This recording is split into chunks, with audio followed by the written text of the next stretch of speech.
পাশে আরেকটা তাল গাছ আছে, গাছগুলো চলে গেছে দেখেছেন? হ্যাঁ, দুটো তাল গাছ। কতটা ইম্পর্টেন্ট জিনিস দেখুন। এই তাল গাছটার দাম মিনিমাম কত টাকা? 5,000 থেকে 7,000 বা 10,000 টাকা।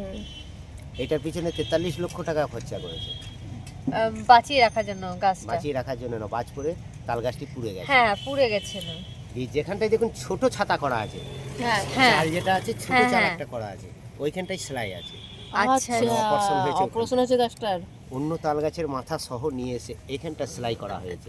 জাপান থেকে নিয়ে এসেছিলেন, 43 লক্ষ টাকা, 6 মাস ছিলেন এখানে। ও ওইটা রক্ত চলাচল মানে ওর শরীরে যে রস খাবার চলাচলটা ঠিক দেখে তারপর কমপ্লিট করে তারপর আচ্ছা। তাদের ছুটি। 13টা লোক এখানে 6 মাস ছিল সেন্টারে। তারা কত বড় ইম্পর্টেন্ট জিনিস। এখানে বসেই তো লিখেছিল না ওই যে ইয়েটা? দাঁড়ান বলে দিই সব। হ্যাঁ। এই তাল গাছটি ঘিরে একটা বাড়ি তৈরি করেছিলেন বিখ্যাত পেন্টার নন্দলাল বসু, গুরুদেবকে অফার করেছিলেন আচ্ছা। যে গুরুদেব আমি একটা নিজের হাতে বাড়ি বানিয়েছি, এই বাড়িতে আপনি বসবাস করবেন। হ্যাঁ, গুরুদেব যখন আসে তখন প্রথম দেখেই দেখে বলছে বাবা এই তো মধ্যেখানে তাল গাছ। হ্যাঁ। এই তাল গাছটিকে গুরুদেব কি ভাবলেন?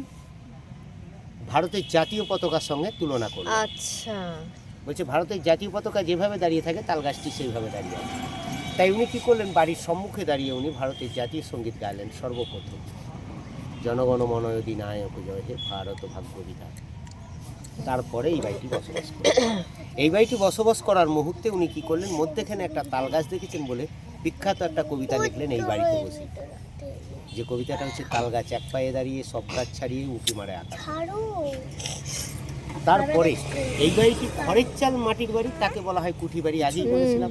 আর উনি বলে দিয়েছিলেন যে মাটি হলো খাঁটি, হ্যাঁ। তাই উনি মাটিকে বেশি পছন্দ করেন। বিখ্যাত বনমালী কাব্য কুঠি বাড়ি নিয়ে উনি এই বাড়িতে বসে দেখেছেন। সেই হলো সেই তাল গাছ।